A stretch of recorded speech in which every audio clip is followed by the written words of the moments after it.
వార్తల్లోకి వెళదాం. తెలంగాణ వార్తలు చూస్తే మరో ఏడాదిలోపు 1,00,000 ఉద్యోగాలు భర్తీ, కాళేశ్వరంపై ఎక్కడైనా చర్చకు సిద్ధం, 1,00,000 మంది మహిళలను కోటీశ్వరులను చేస్తాం, సీఎం రేవంత్ రెడ్డి స్పష్టీకరణ. చర్చకు సిద్ధమా? 70 ఏళ్ల నాటికి ప్రాజెక్టులు ఎలా ఉన్నాయో, కేసీఆర్ హయాంలో ప్రాజెక్టులు ఎలా ఉన్నాయో చర్చిద్దామా అన్న రేవంత్. బనకచర్లపై సీఎంల భేటీ రేపు, కేంద్ర మంత్రి ఆధ్వర్యంలో చంద్రబాబు రేవంత్ రెడ్డి సమావేశం. రేపు చంద్రబాబు రేవంత్తో సమావేశం వార్తలు ప్రముఖంగా వచ్చాయి.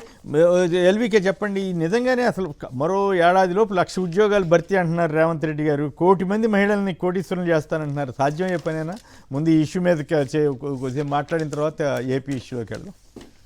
సార్, 1,00,000 ఉద్యోగాలు అనేది కొన్ని ప్రణాళిక ఏంటి? అన్ని శాఖల్లో, చాలా శాఖల్లో ఆ మాటకు వస్తే భారతదేశం మొత్తం మీద వివిధ ప్రభుత్వ శాఖల్లో ఖాళీగా ఉన్నమాట వాస్తవం. 1,00,000 కాదు, చాలా ఇంకా ఎక్కువే ఉన్నాయి ఉద్యోగాలు. కానీ రాష్ట్ర ఆర్థిక పరిస్థితి, ఎక్స్‌చెక్కర్ ఏంటి, ఉద్యోగాల భర్తీకి ఉన్న ప్రణాళిక ఏంటి అనేది లేకుండా ఒక రాజకీయ హామీలాగా ఉన్నట్టుగా ఇవ్వడం వల్ల పెద్దగా ప్రయోజనం ఉండదు.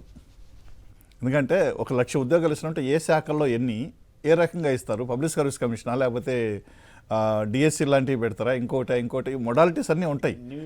ఒక్కసారి ఈ విధంగా చెప్పడం, అది మీడియాలో రావటం, అది కొన్ని రోజుల తర్వాత కనుమరుగైపోయి మరుగున పడిపోవటం అనేది మనం కొన్ని దశాబ్దాలుగా చూస్తున్నటువంటి వ్యవహారం. ఇప్పుడు ఏదో నేను రేవంత్ రెడ్డి గారిని పాయింట్అవుట్ చేయడం, ఇంకొకరిని పాయింట్అవుట్ చేయడం, రాజకీయ పరమైనటువంటి ఉపన్యాసాలాగా ఇటువంటి హామీలు ఇచ్చి ఆశలు రేకెత్తించేటట్టుగా కాకుండా ఆచరణ సాధ్యంగా చేస్తే చాలా సంతోషం, అవి ఆహ్వానించదగ్గ పరిణామం. కానీ ఎలా అనేది పెద్ద సమస్య. 1,00,000 మంది మహిళలను కోటీశ్వరులు, అది ఇంకొకటి సార్, అది కూడా ఒక నినాదం లాంటి హామీ.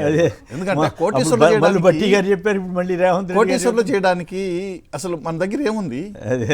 వాళ్ళని ఎట్లా ప్రోత్సహిస్తారు, వాళ్ళని ఏ రకంగా వాళ్ళు ఆర్థిక స్వావలంబన సాధించి ముందుకు వెళ్తారు, ₹1,00,000 ఎట్లా సంపాదించగలుగుతారు అనే దానికి ఒక పెద్ద స్కీమ్ ఉండాలి కదా. ఆ స్కీమ్ని వర్కౌట్ చేయడానికే సంవత్సరం పడుతుంది గవర్నమెంట్. సో అందుకని నిజానికి చాలా ఆనందకరం, ఆహ్వానించదగ్గ పరిణామమే. కానీ ఎలా చేస్తారు అనేది ఒక $1,000 ప్రశ్న. రైట్, $1,000 ప్రశ్న, $1,00,000 ప్రశ్న.